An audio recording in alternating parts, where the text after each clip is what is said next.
مرحبا مرحبا ماہ رمضان، واہ کیا بات ماہ رمضان کی، آنے والا ہے اب ماہ غفران، واہ کیا بات ہے ماہ رمضان کی۔ جب ماہ رمضان دنیا میں آتا تو پیارے پیارے آخری نبی صلی اللہ تعالی علیہ وآلہ وسلم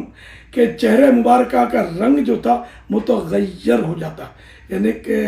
بدل جاتا، جس کی شرح میں فیض القدیر میں کچھ اس طرح ہے کہ پیارے آقا صلی اللہ علیہ وسلم کو یہ تشویش لاحق ہوتی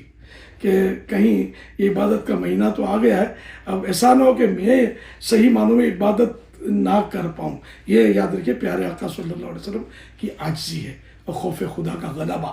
اس وقت آپ یہ فرماتے تھے۔ اور سخاوت کا عالم یہ ہوتا تھا کہ جیسے تیز ہوا کی طرح ماہ رمضان میں ہم سخاوت کرتے تھے۔ حضرت بی بی عائشہ صدیقہ رضی اللہ عنہ فرماتی ہیں کہ دعا میں پیارے آقا صلی اللہ علیہ وسلم کا رونا بڑھ جاتا تھا،